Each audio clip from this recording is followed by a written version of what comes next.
L'Andorre est réservé aux ultra riches. L'Andorre est fermé. L'Andorre est fini. On entend souvent cette phrase, on en pose souvent la question. Et dans cette vidéo, on va expliquer toute la vérité sur les changements de réglementation en Andorre en 2026. Restez jusqu'à la fin, on va tout vous expliquer.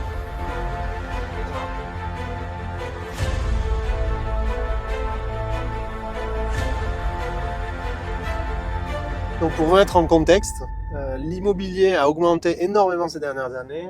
Les prix des loyers sont presque inabordables. Les prix à l'achat aussi ont doublé entre 5-6 ans. Et donc les Andorrans ont de plus en plus de mal à se loger. Et c'est pour ça que le gouvernement a mis en place des limites à l'immigration qui a augmenté énormément ces dernières années de travailleurs, d'investisseurs, d'entrepreneurs. Et ces limites viennent à essayer de contenir un peu la croissance démographique du pays. Donc il y a des mesures qui visent les travailleurs et il y a aussi des mesures qui visent les investisseurs et les entrepreneurs. Et dans cette vidéo, on va vous expliquer tout ce qui change en 2026 en Andorre pour les résidents passifs et les actifs entrepreneurs.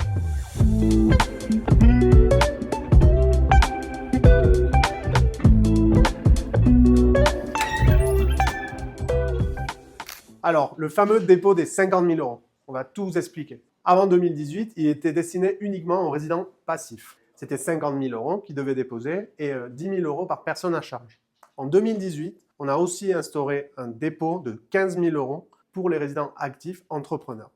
Ce dépôt, il était destiné à couvrir des éventuelles dettes que pourrait avoir la société ou l'entrepreneur qui venait résider en Andorre. En 2022, ce dépôt a été augmenté à 50 000 € parce qu'on considérait qu'il fallait augmenter le niveau des personnes qui venaient s'installer en Andorre à cause de la forte demande. Pour les résidents passifs, le dépôt de 50 000 €, il a été gardé à 50 000 € pour la personne principale et il a été augmenté à 12 000 € pour les personnes à charge. 2026, tout change. Les dépôts sont devenus non remboursables. C'est presque une taxe que met le pays, donc depuis janvier 2026, pour les nouveaux résidents, soit investisseurs, résidents passifs, soit entrepreneurs. Donc ça change énormément la donne.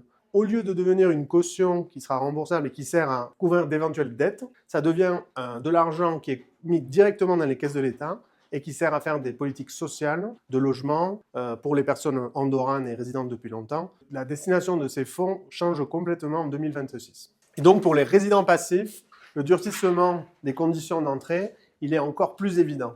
On parle d'augmentation du seuil d'investissement en Andorre, une obligation d'investir, si on investit dans l'immobilier, d'investir au moins 800 000 € dans l'unité, une augmentation des taxes immobilières, je vais vous en parler. C'est un pari très fort du gouvernement pour augmenter le niveau des résidents passifs. Alors, concernant l'investissement minimum à faire dans le pays, il est passé de 400 000 au départ, il a été augmenté à 600 000 et maintenant en 2026, il est de 1 million €.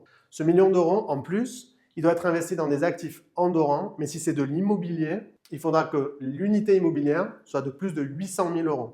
C'est-à-dire qu'on ne peut pas acheter plusieurs appartements de 300, 400, 500 000 €.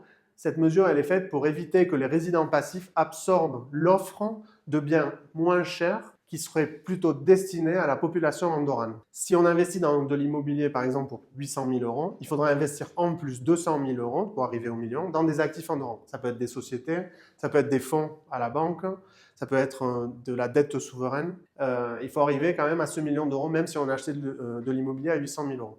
En plus, on a augmenté les taxes pour les investissements immobiliers étrangers. Cette augmentation, elle est claire et elle vise à défavoriser l'investissement étranger. On parle de taxes, en plus des frais de notaire qui sont de 4% ou 4,5% en Andorre, on parle de taxes 3% pour les étrangers il y a à peu près un an, en 2025.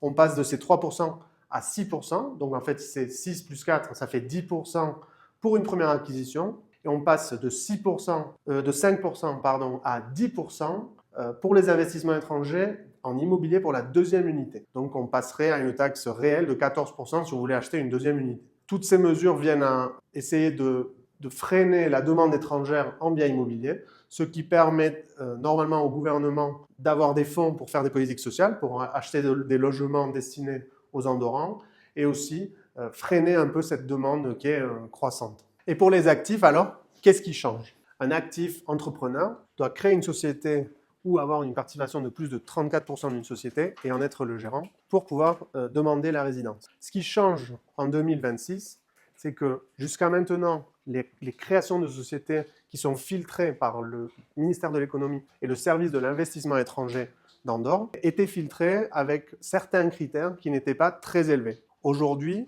il faut démontrer une substance réelle, un sens économique, et il faut démontrer qu'on va amener de la valeur au pays, en plus de vouloir uniquement créer une société.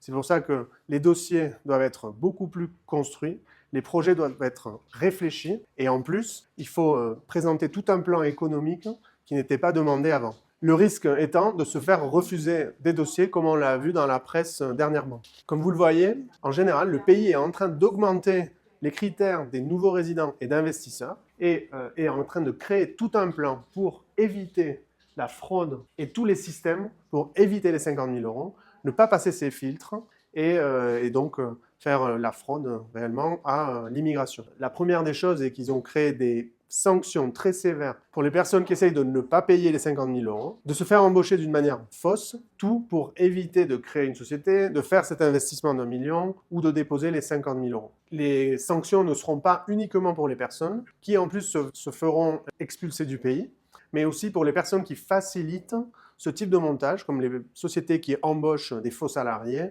les personnes qui font des faux regroupements familiaux, et même les cabinets comme le nôtre qui favorisent ou qui participent à ces montages. Et du coup, qu'est-ce qui n'a pas changé? Parce qu'on voit que le pays a fait quand même pas mal de réformes, donc on va vous expliquer tout ce qui n'a pas changé en 2026. Donc la première chose, c'est que le pays veut maintenir une fiscalité faible, compétitive et homologable, c'est-à-dire qu'on puisse signer plusieurs conventions de non-double imposition sans réserve des pays signataires. Donc l'impôt sur société reste à 10%, donc très avantageux et un des plus bas d'Europe. L'impôt sur le revenu est resté de la même manière à 10% de taux maximal avec la première tranche de 0 à 24 000 euros non imposés. La deuxième tranche de 24 000 à 40 000 euros, donc les 16 000 sont imposés que à 5%, ce qui fait à l'année 800 euros. Et ce qui dépasse de 40 000 est imposé à 10%. Donc pour un revenu de 100 000 euros, on va payer 6 800 euros, ce qui est très compétitif comparé aux pays voisins et au reste de l'Europe. Donc niveau impositif du travail, c'est très avantageux, mais en plus, il n'y a pas de concept de flat tax, donc on ne paye pas sur les dividendes reçus de sociétés andorranes. Donc si vous avez une société, que vous versez un salaire de votre société, vous pourrez vous verser jusqu'à 40 000 euros imposés à 800 euros seulement en tant que gérant. Le reste pourrait être versé soit en salaire, soit en dividende. Vous allez payer que 10%. Si c'est des dividendes, la société va payer 10%. Si c'est du salaire, vous allez payer 10%. Il sera déduit du résultat de votre société. Ce qui est aujourd'hui ultra compétitif et sauf certaines places comme Dubaï, le plus compétitif, un des plus compétitifs du monde. Concernant la fiscalité des investissements, tout ce qui est investissement boursier, c'est-à-dire actions, bourse, fonds d'investissement ETF, les plus-values ne sont pas imposées et les dividendes le sont, mais comme généralement il y a des retenues à la source, elles sont déduites et vous finissez par ne rien payer sur ces investissements-là. Le reste des investissements, crypto, dette, etc., c'est imposé à 10%, ce qui reste aussi très compétitif. Il n'y a pas d'impôt sur le patrimoine, aucun impôt sur le patrimoine. Ni immobilier, ni mobilier, ni...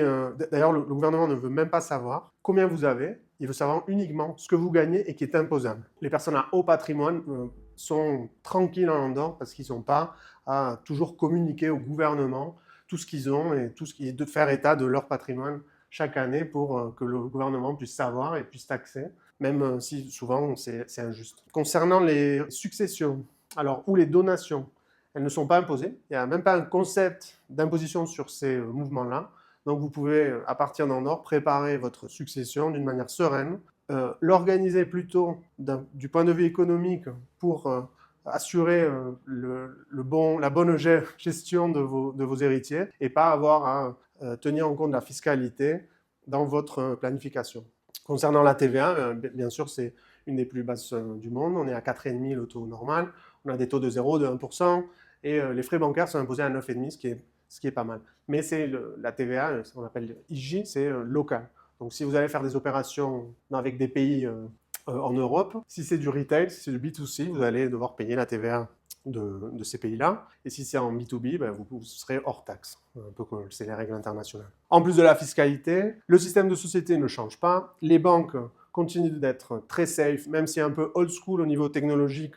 Elles sont très safe au niveau bilan. Leur business, c'est de placer de l'argent, c'est pas de prêter. Et ce qui les rend très, très solides niveau bilan. Et elles ont aussi des antennes partout en Europe, à Luxembourg, en Espagne, en Suisse, ce qui permet aussi une diversification de pays. Concernant la sécurité et la stabilité du pays, un peu ces mesures qui freinent l'immigration sont aussi destinées à freiner la croissance démographique de l'Andorre. Donc on a un petit pays avec peu d'habitants, ce qui permet à la police d'assurer une sécurité hors norme. On est classé deuxième pays le plus safe au monde. On se bat avec Dubaï, avec les Émirats, la première et la deuxième place depuis des années. Je pense que c'est un indicateur de la sécurité et de la bonne gestion du pays. On peut se promener dans la rue sans problème. Le soir, on peut garer notre moto même sans la bloquer. On peut laisser la voiture ouverte. C'est vraiment la différence avec les pays de notre entourage, surtout les grandes villes. En conclusion, le pays ne ferme pas ses portes, mais augmente les critères et rehausse les barrières pour les nouveaux investisseurs et les entrepreneurs qui viennent s'installer dans le pays. Donc, c'est pour ça l'importance d'être à jour des nouvelles règles, d'être accompagné par un cabinet local qui suit de très près la réglementation et l'évolution des critères du pays. Et donc, c'est aussi pour ça qu'on a créé cette chaîne, parce que la réglementation évolue tellement en Andorre. Le pays, par sa taille, peut faire évoluer les règles presque en temps réel. Et c'est pour ça qu'on veut amener ces informations à toutes les personnes intéressées par venir en Andorre. Donc j'espère que cette chaîne va vous permettre d'être à jour en 2026. On croit que c'est important aujourd'hui d'être à jour de l'évolution rapide de la réglementation en Andorre. Et donc j'espère que vous avez aimé cette vidéo. Et on se voit très bientôt.